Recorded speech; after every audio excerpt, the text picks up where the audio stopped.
Selamat pagi, Assalamualaikum warahmatullahi wabarakatuh. Rekan-rekan semuanya, kita berjumpa kembali di dalam mata kuliah kita, Soft Skill for Data Science. Kita sudah masuk di pertemuan yang ke-13, ya. Di sini kita akan melanjutkan pembahasan yang lebih mendalam, melanjutkan dari di pembahasan di pertemuan-pertemuan kita sebelumnya. Nah, di pertemuan kali ini kita akan membahas mengenai data scientist soft skills in using big data. Jadi mungkin teman-teman semuanya sudah banyak mendengar gitu ya terkait dengan big data. Orang-orang membicarakan tentang big data, dimanapun membicarakan tentang big data, apalagi ketika berkaitan dengan data science. Nah, di sini kita akan fokus kepada soft skills apa yang diperlukan bagi teman-teman sebagai seorang calon data scientist dalam memanfaatkan big data gitu ya. Nah, tapi sebelum itu saya ingin mengkonfirmasi dulu ya. Apakah ada di antara teman-teman yang sudah memahami tentang konsep dari big data itu sendiri? Ya, mungkin ada beberapa yang sudah paham, ada beberapa yang masih belum ya. Karena kalau kita berbicara tentang big data, mungkin beberapa orang kemudian langsung terpikir big data. Big artinya besar, data gitu ya. Artinya data yang berukuran besar. Apakah big data artinya data yang berukuran besar? Apakah semua data yang berukuran besar pasti big data gitu ya? Nah, silahkan kita review kembali. Sudah atau belum ya? Nah, kemudian ya rekan-rekan sekalian, kita juga sudah sering mendengar mengenai machine learning yang mana ini merupakan jenis pemodelan ya, yang merupakan turunan dari statistik yang sering digunakan untuk menganalisis big data. Ya. Nah, karena kita di sini akan membahas tentang soft skill-nya, saya yakin bahwa teman-teman sekalian sudah mengikuti di mata kuliah yang berkaitan dengan hard skills mengenai pemanfaatan big data. Nah, kita review kembali apakah teman-teman sudah pernah atau belum nih ya mereview dan melakukan pemodelan dengan menggunakan machine learning. Nah, beberapa orang kemudian berpikir bahwa data dan machine learning ya ini adalah sesuatu hard skills gitu ya yang diperlukan. Lalu dari sisi aspek soft skillnya gimana? Nah, kita lihat dulu latar belakangnya ya teman-teman semuanya. Saat ini memang kita dihadapkan pada kondisi di mana data itu ada di mana saja ya. Berbagai jenis teknologi yang diciptakan oleh manusia hingga saat ini sudah memungkinkan kita bahkan memproduksi data yang beraneka ragam dengan jumlah dan ukuran yang sangat besar. Bahkan seringkali tanpa kita sadari. Misalnya ada transaksi jual beli. Nah, dari gambar ini mungkin teman-teman ingat ya. Transaksi jual beli mungkin saat ini sudah tidak lagi banyak digunakan atau dilakukan di pasar-pasar atau di secara offline, tapi banyak dilakukan secara online. Ini adalah data-data yang diproduksi bahkan secara real time, ya transaksi jual beli. Siapa membeli apa, kemudian setelah membeli apa, pola pembeliannya seperti apa, gitu ya. Jam berapa dia membeli, gitu kan? Dari masyarakat di domisili di wilayah tertentu lebih sering membeli apa, gitu ya, dan pola pembeliannya, ya dan seterusnya. Kemudian rute perjalanan ini mungkin banyak yang tidak sadari bahwa teman-teman semua ikut mengenerate data ini ya bahkan secara real time melakukan perjalanan dari satu tempat ke tempat yang lain. Memilih dengan mode transportasi apa gitu ya, kemudian rute mana yang paling sering dikunjungi gitu kan, apakah terjadi kemacetan atau tidak gitu ya, kemudian pola transportasinya gitu ya, kemudian jam kepergian dan seterusnya. Ini data yang terus diproduksi baik disadari maupun tidak disadari. Kemudian tentu saja adalah sosial media. Ini adalah jenis data yang diproduksi dengan sangat besar dan secara real time. Ya, ini adalah contoh bahwa dalam hanya 60 detik begitu banyak yang data yang kita hasilkan melalui sosial media, dari video, dari tweets dan seterusnya ada banyak sekali. Nah, lalu ada contoh big data yang tentu saja sering luput dari perhatian kita, yaitu big data citra satelit amatan muka bumi. Ini seperti kita memiliki ya CCTV yang besar yang ada mengelilingi di permukaan bumi. Gitu ya. Kalau teman-teman mengetahui ada CCTV, maka di dalam CCTV itu kita bisa melihat aspek dengan jelas dari secara kronologis pada waktu tertentu dan kita bisa memutar kembali, gitu ya. Nah, citra satelit seperti itu. Ini adalah contoh big data yang kaya akan informasi fitur geospasial permukaan bumi. Kita bisa mengekstraksi dari ya eh, ini bukan gambar sekedar gambar. Kita bisa mengekstraksi dari wilayah kota ini di mana wilayah pemukimannya, jaringan transportasinya, bahkan wilayah urbannya, gitu ya. Kita bisa melakukan ekstraksi ini dengan fitur-fitur yang sangat kaya sekali, baik informasi spasial antar wilayah ataupun spektral, berbagai jenis panjang gelombang yang bisa kita lihat, baik cahaya tampak maupun tidak tampak, maupun multitemporal, artinya secara kronologis antar waktu kita bisa melihat dengan baik. Nah, biasanya metode statistika maupun machine learning seringkali kita gunakan untuk mengekstraksi informasi dan menganalisis data pada big data citra satelit. Nah, rekan-rekan sekalian, tadi kita sudah melihat ada banyak contoh-contoh dari big data, ya. Tapi apa sih yang menjadi definisi utama dari big data? Di banyak kesempatan, ya, dan di banyak informasi di internet, orang kemudian membahas bahwa big data itu terdiri dari berbagai definisi, banyak yang tidak sepakat, gitu ya. Ada banyak versinya. Nah, tapi kalau kita harus mengacu kepada definisi yang tepat, maka kita harus mengacu kepada UN Stats, United Nations Statistic Division, di mana yang dimaksud dengan big data itu tidak lain tidak bukan terdiri dari 3V. Yang pertama, harus memiliki volume yang tinggi atau ukurannya besar, volume tinggi, huge volume, volumenya tinggi, ukurannya besar. Yang kedua adalah huge velocity atau kecepatan update-nya sangat tinggi. Nah, yang dimaksud sangat tinggi seperti apa yang sangat tinggi? Sangat tinggi adalah mendekati real time. Ya. Kalau volume tinggi tadi seperti apa? Ukurannya besar. Nah, pertanyaannya, besar bagi Anda belum tentu besar bagi saya, kan begitu ya? Karena mungkin kapasitas komputasi di komputer saya atau laptop saya mungkin lebih bagus daripada rekan-rekan sekalian. Nah, ini besar menurut siapa? Kan gitu ya, volume ini. Besar menurut siapa? Yang dimaksud dengan volume tinggi atau ukuran datanya besar adalah ketika sudah tidak mampu dilakukan pemrosesan oleh komputer atau komputasi komersial ya secara individual. Artinya sudah diperlukan distributed dan paralel processing. Nah, pada saat itulah sudah disebut ukurannya besar. Ya. Kalau masih bisa dihandle oleh satu laptop, satu PC, maka belum besar. Gitu ya. Kalau belum dilakukan update secara mendekati real time, maka belum big data. Karena apa? Belum high velocity. Ya, kemudian yang berikutnya adalah variasi datanya besar. Huge variety. Huge variety itu artinya adalah bahwa datanya terdiri dari berbagai jenis tipe data. Bukan bahwa datanya bervariasi. Misalnya, wah ada bervariasi nih, ada yang jenis kelamin laki-laki, ada yang jenis kelamin perempuan. Ada yang berasal dari wilayah Sulawesi, ada yang wilayah Sumatera. Ada yang suka berbelanja di malam hari, ada yang suka berbelanja di siang hari. Bukan seperti itu. Bukan variasi dari datanya, tapi variasi dari tipe datanya.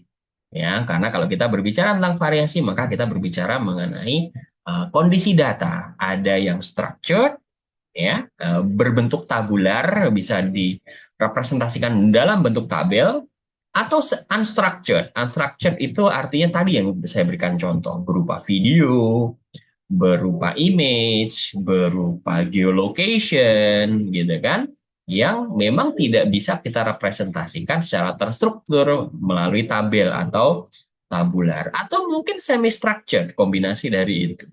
Artinya apa? Kalau data kita berukuran besar, kemudian kecepatan update yang mendekati real time, tapi masih datanya terstruktur semua, berbentuk tabel, maka belum big data.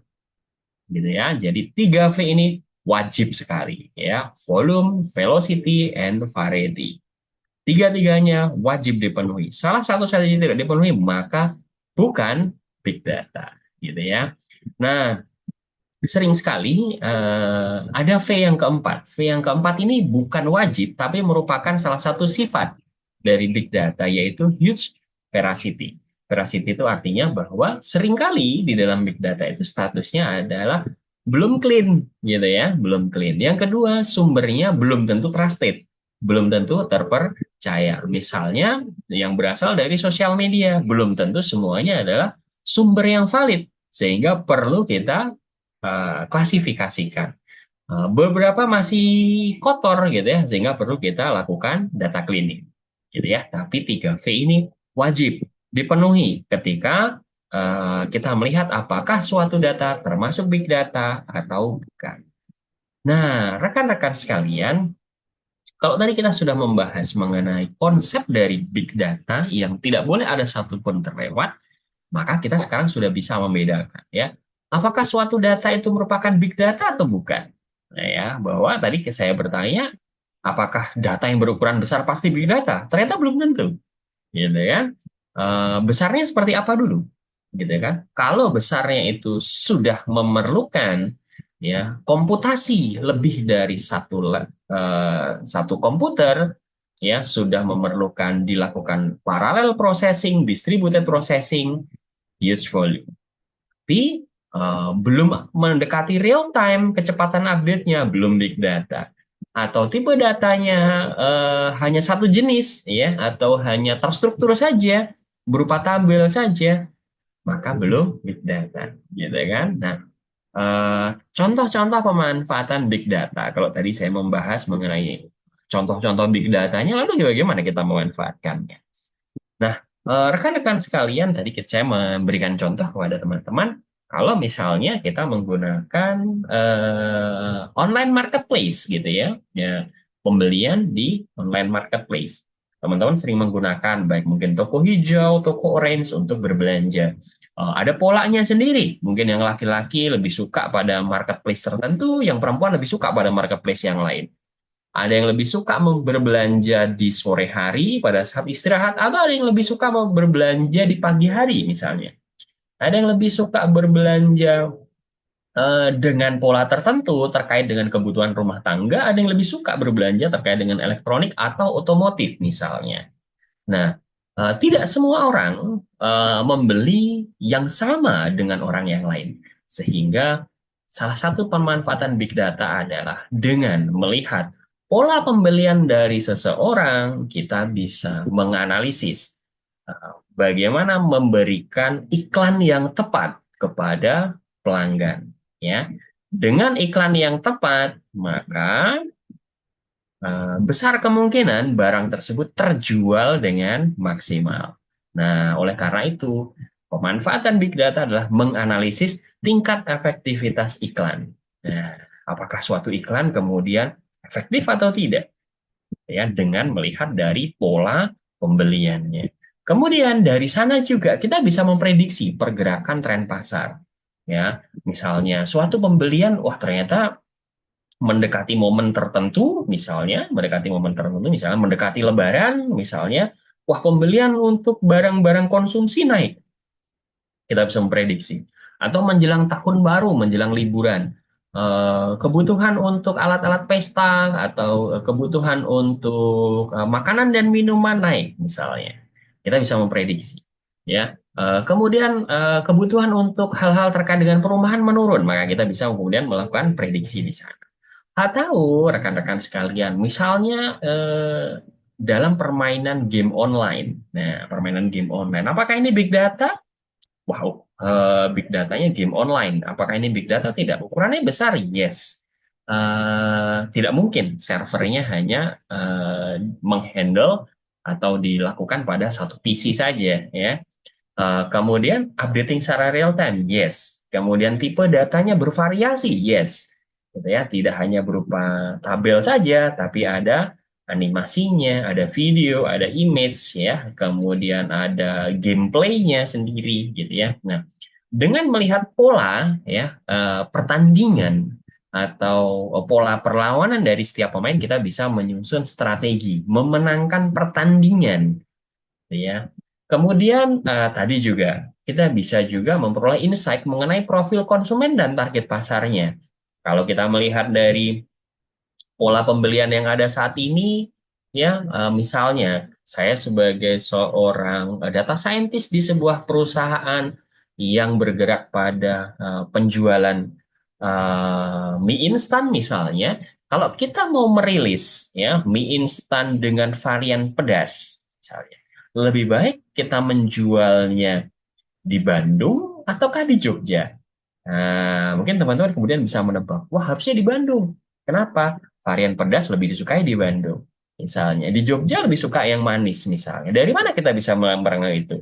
Dari pola pembelian saat ini. Sehingga kita bisa melihat target pasarnya misalnya. Nah, sehingga dari sini kita kemudian bisa melihat ya, kalau kita mau menjual suatu produk ya, kita harus menjual produk dengan varian apa, dijual kepada siapa, target pasarnya, di mana ya wilayahnya, kemudian pada harga berapa. Karena tergantung dari segmentasi pasar yang mau kita target. Melihat dari mana? Dari pola pembelian saat ini. Kemudian, rekan-rekan sekalian, kita bisa juga menemukan promo yang tepat untuk memenangkan pelanggan. Atau bahkan memperkuat sistem keamanan. Dari mana? Dari melihat pola serangan terhadap sistem yang kita miliki. Nah, ini contoh-contoh pemanfaatan dari Big Data. Nah, rekan-rekan sekalian, dalam tataran eh, yang lebih serius, baik di bidang industri maupun di bidang pemerintahan, pemanfaatan big data itu banyak sekali. Misalnya dari big data mobile positioning data, ya, dari big data dari penggunaan handphone yang rekan-rekan semua miliki, di mana tersimpan informasi berupa lokasi yang rekan-rekan kunjungi, maka bisa dilakukan di sana diambil ya statistik pariwisata, misalnya wisatawan asing kemudian ketika mengunjungi Indonesia gitu ya, secara anonim misalnya, tidak perlu lagi ditanyakan mereka akan berkunjung kemana, berapa lama, kemudian rutenya di mana saja. Nah, dari mana? Dari mobile positioning datanya. Kemudian komuter statistik ya. Oh, ternyata di DKI Jakarta kita bisa melihat bahwa pada siang hari itu isinya adalah penduduk-penduduk komuter dari Bodetabek ya. Kemudian pada malam hari mereka kembali ke daerahnya masing-masing. Kemudian dari citra satelit kita bisa melihat banyak sekali di sana pemetaan potensi ekonomi atau poverty mapping untuk memetakan wilayah kemiskinan. Kemudian dari statistik eh, pertanian dengan melihat wilayah mana yang akan panen padi dan seterusnya dari citra satelit. Kemudian Facebook Relative Wealth Index ini contohnya dari penggunaan sosial media. Kita bisa melihat aktivitas ekonomi di suatu daerah. Ketika misalnya di suatu daerah banyak menggunakan sosial media, maknanya apa? Satu, bahwa di daerah tersebut memiliki koneksi internet. Yang kedua, di daerah tersebut memiliki akses listrik. Yang ketiga, di daerah tersebut penduduknya memiliki kemampuan finansial yang cukup untuk membeli kuota internet dan juga untuk membeli handphone atau gadget yang lain.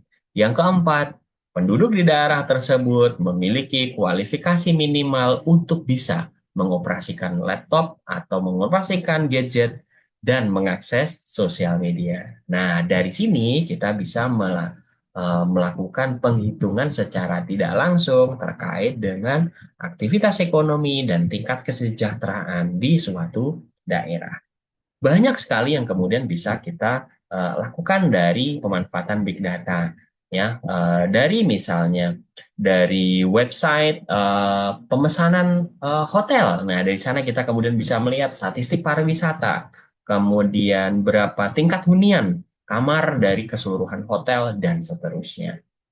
Nah, di berbagai negara di seluruh dunia, mereka sudah mulai menggunakan big data ini sebagai indikator untuk official statistik yang digunakan oleh pemerintahnya untuk melakukan kajian dan pengumpulan data dan informasi yang diperlukan. Misalnya, Di Finlandia mereka sudah menggunakan ya data dari Google Trends yang merupakan hasil pencarian menggunakan search engine Google. Dari sana mereka menggunakan itu untuk menganalisis angka pengangguran. Misalnya seperti apa?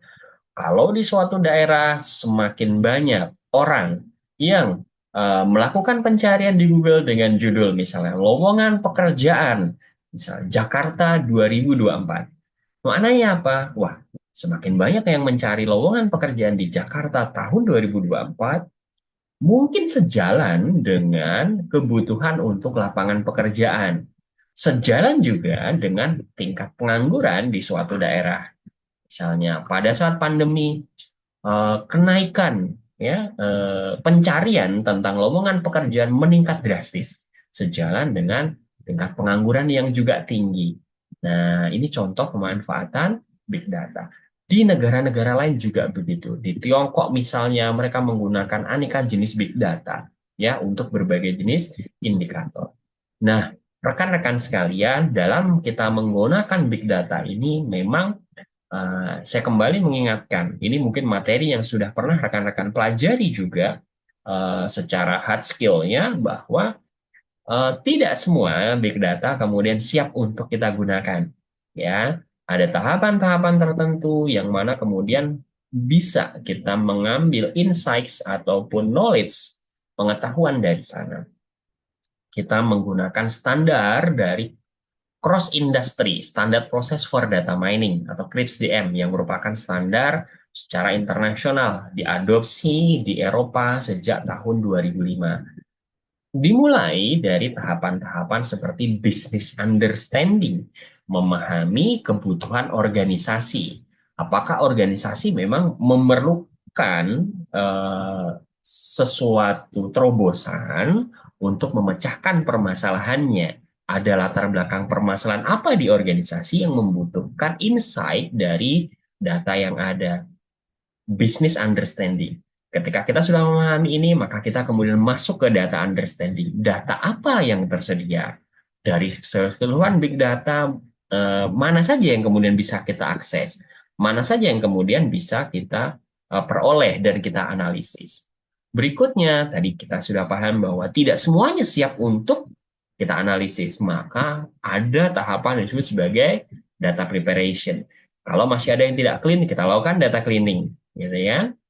Banyak outliers, banyak noise, kita perbaiki dulu melalui data cleaning, ya, data preparation.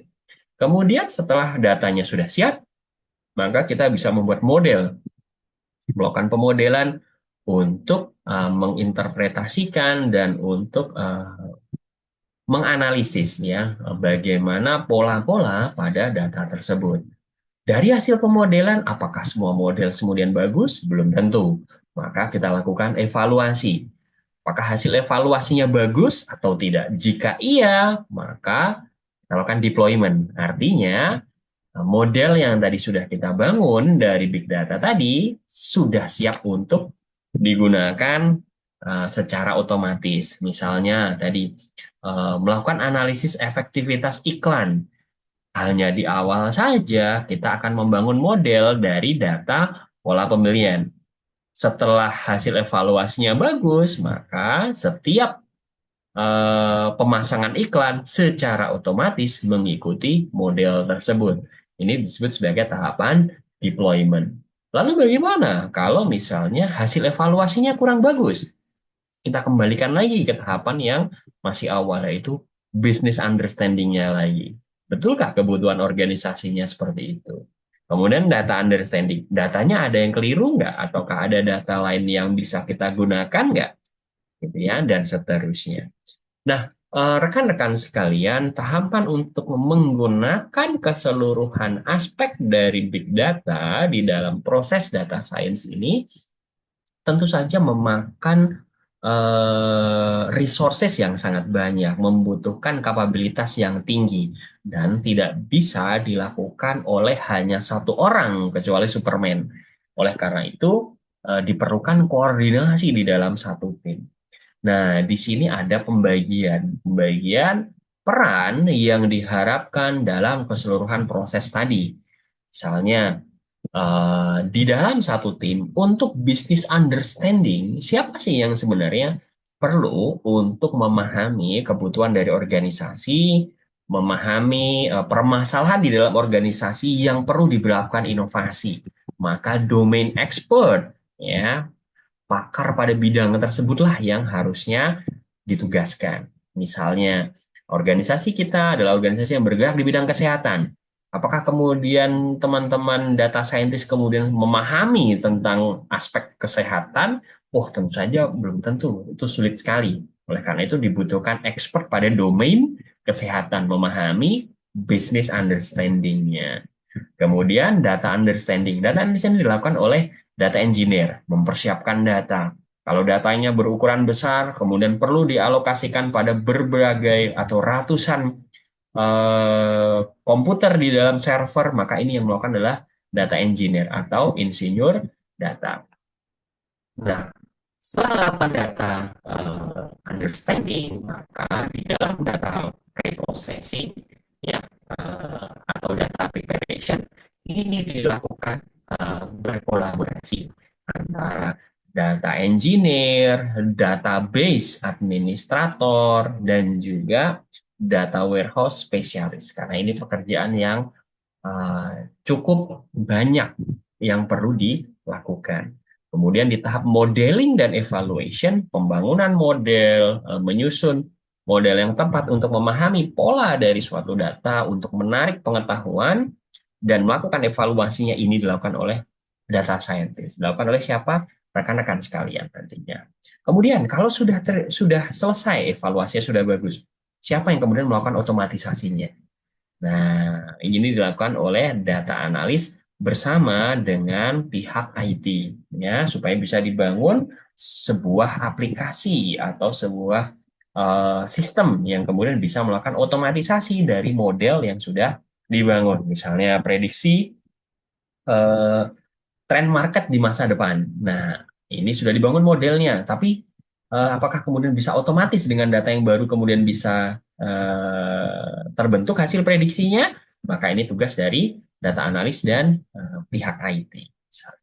Nah, rekan-rekan sekalian dari sini kita tentu saja perlu memahami ada banyak contoh kasus dalam pemanfaatan big data. Nah, di sini saya ingin memberikan salah satu contoh yang mana akan bisa digunakan oleh teman-teman semuanya, ya, yaitu adalah dari Google Trends. Google Trends ini adalah contoh dari big data yang banyak sekali manfaatnya.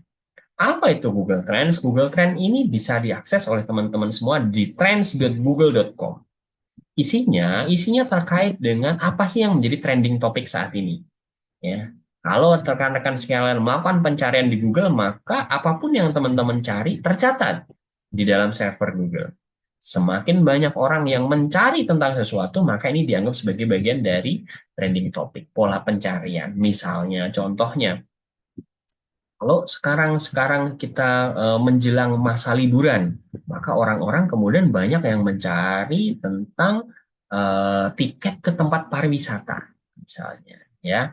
Kemudian keywords popularity, ya, orang yang sama, eh, orang yang berbeda mungkin melakukan pencarian yang sama, tapi dengan menggunakan keywords yang berbeda.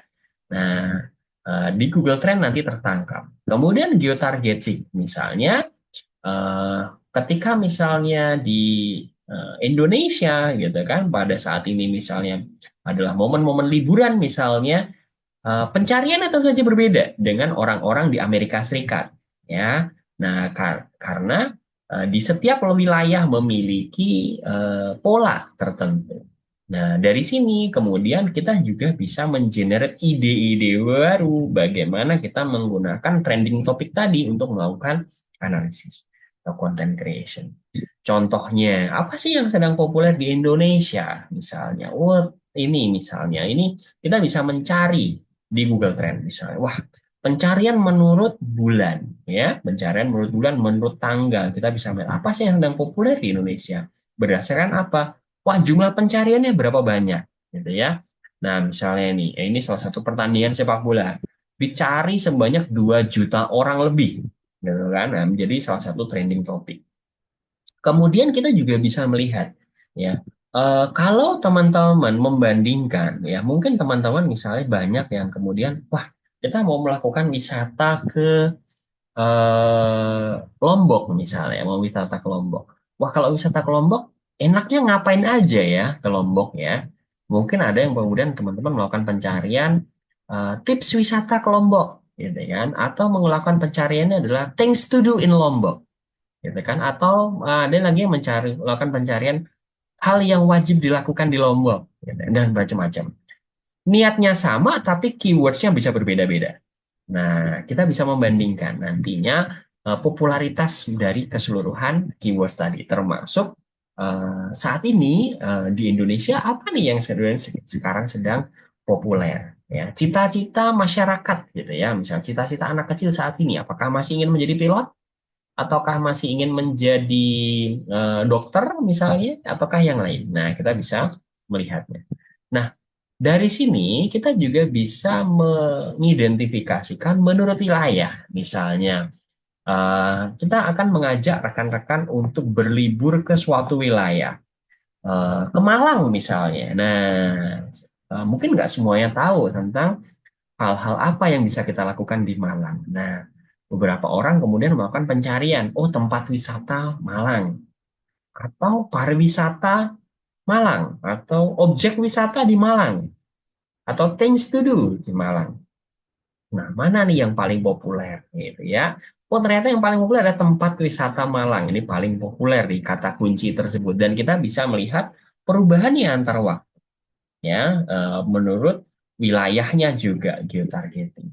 Nah, kemudian rekan-rekan sekalian, selain itu kita juga bisa membandingkan dari keseluruhan keywords tadi antar waktu. Berapa banyak sih yang dilakukan pencarian di sana? Namun yang perlu diingat adalah yang ditampilkan di dalam Google Trends ini, misalnya apartemen in Winter Park 20, apartemen near Orlando 30, Winter Park Apartment 61, bukan berarti bahwa ada 20 pencarian atau ada 30 pencarian atau 61 pencarian. Bukan itu. Tapi ini adalah indeks popularitas atau interest over time. Ya, indeks popularitas. Dihitung dari mana? Nilainya dari 0 sampai 100, ya, di mana 100 itu menunjukkan bahwa dia merupakan keywords paling populer pada rentang waktu pencarian.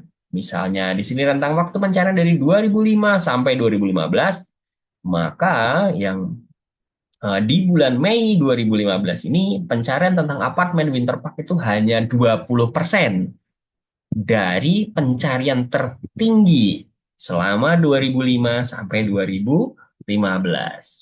Nah, Winter Park Apartment 61, bukan 61% kan, tapi jumlah pencariannya sekitar 61% dari pencarian maksimum selama 10 tahun dari 2005 sampai 2015. Ini yang rekan-rekan harus hati-hati. Apakah Orlando area apartemen nol? Tidak. Nah, ada, tapi nilainya kecil sehingga mendekati 0%. Ya.